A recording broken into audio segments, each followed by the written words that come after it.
Hello, everyone. Let me start by saying, experiences are meant to be shared. Philosophy brings people together.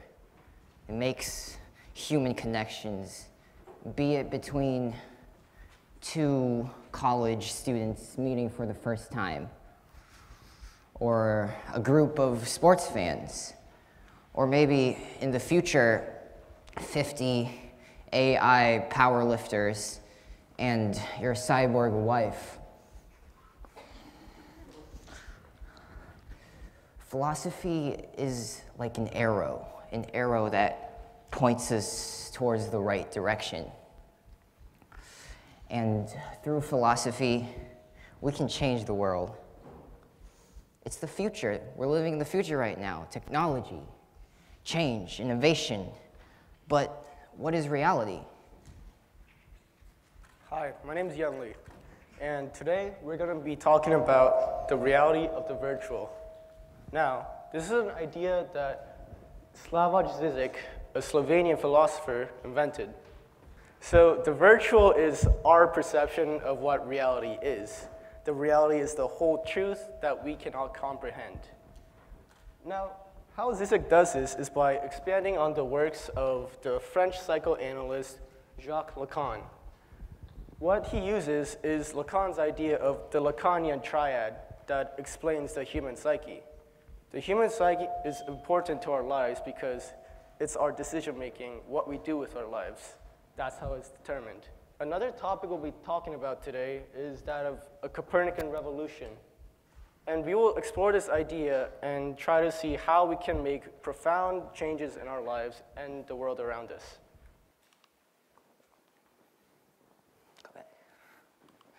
So philosophy has had a really great impact on our lives.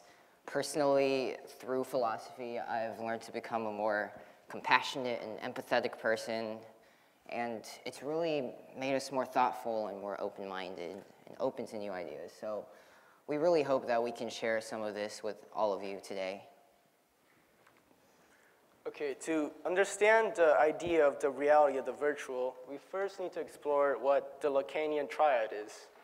Now, this is a perception of a human psyche by Jacques Lacan, and he splits it up into three pieces: the symbolic, imaginary, and the real.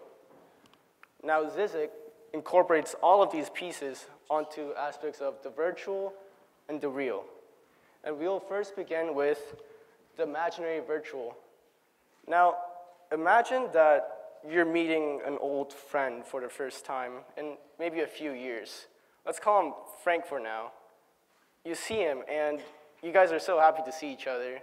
You guys talk, and you ask him, "Frank, how have you been doing?" And he says, "Great." And the conversation continues, and you both go home. What you didn't know is that Frank's life is in shambles. Frank recently divorced his wife, and to cope with it, he's joined a Vietnamese gambling ring. And this is something that you're not aware of because that is Frank's entire life. That is the real, but we can't see that.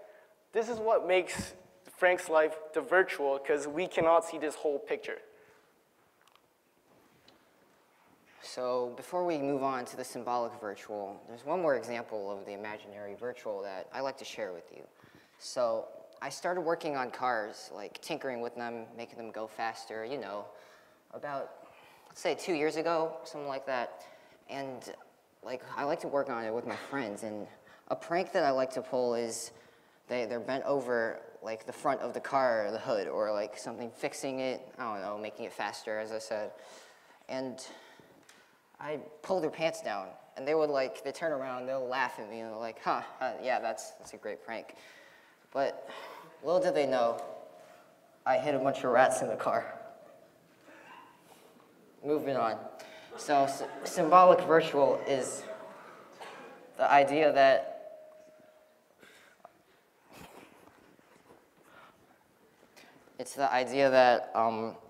a lot of things that go on in our lives are results of us pretending unconsciously or consciously to believe in something, which makes it real in a sense, because we all pretend to believe in it, so the object exists. But it's not real because the belief in it is non-existent.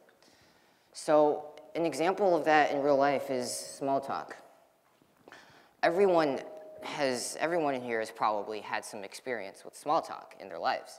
No one likes it. No one genuinely likes to talk about the weather or sports or something superficial like that with other people, but we all pretend that we enjoy it because we have to. It's required by society that we engage in small talk. So the enjoyment for small talk would be the symbolic, because it's representative of a belief, except it doesn't exist. So here is a real-life example in my life. One time I was going on a blind date with a girl, and we started talking about some stupid small talk stuff, you know, how's the weather, how are you, you know, and 10 minutes in I realized this is superficial, this is dumb, I don't want to do this anymore. So I asked her, what is it that you want in your life? This sparked a deep, meaningful conversation, and we talked for hours, and I finally truly connected with someone. So here's advice for all of you. Don't be afraid to delve deeper in conversation. So we've now discussed the virtual in terms of the imaginary and the symbolic, and now it's time to move on to the real virtual. Now again, the real virtual is split up into the Lacanian triad because the triad is interwoven, meaning that in each term, we can find all aspects of the triad within it. The elements of the real virtual are the imaginary real, the symbolic real, and the real real, and we will begin with the imaginary real. It is an image so intense and traumatizing that we can't comprehend it. And a good example of this is The Shining by Stanley Kubrick.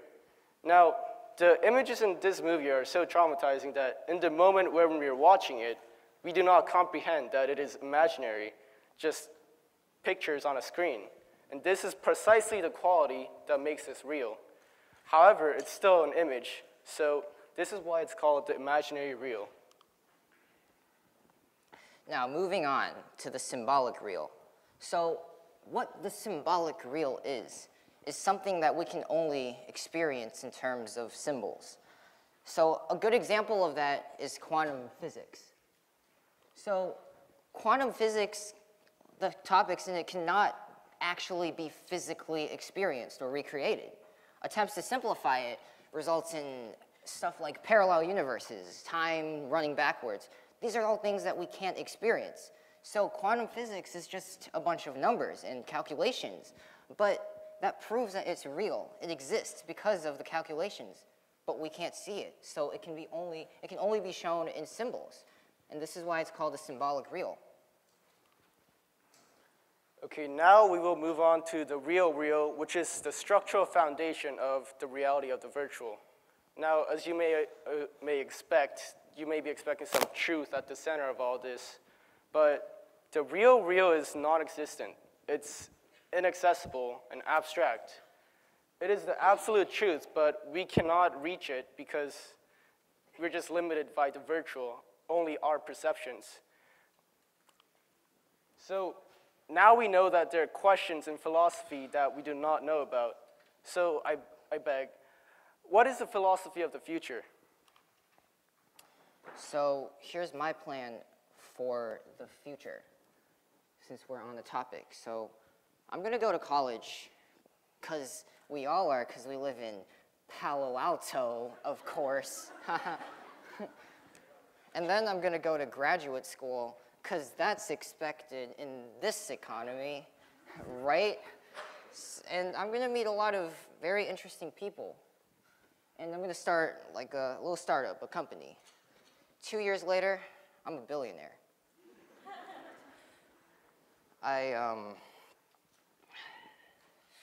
I party all night.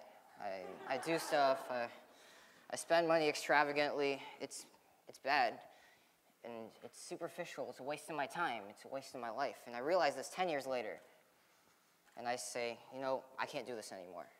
I buy a van, a plain white van, minimalist, and I go and I drive around mountains, national parks, just all around the United States, and I try to find myself. I go soul searching. Now, this is still in the future, of course. And 10 years later, again, I realized I can't do this anymore. I gotta settle down. What do I want? So I move into the suburbs. I find a wonderful woman. I marry her. We have 2 kids. I start writing my book about my experiences, about what I've learned. I get an email a couple weeks later saying I've won a Nobel Prize in literature for my book. I get drafted, and I get a Purple Heart, World War III. Come back, get another email, got another Nobel Prize, this time for peace and science, and I've become the Pope, Dalai Lama, and I just put myself in like kind of a coma because I realized I've done everything.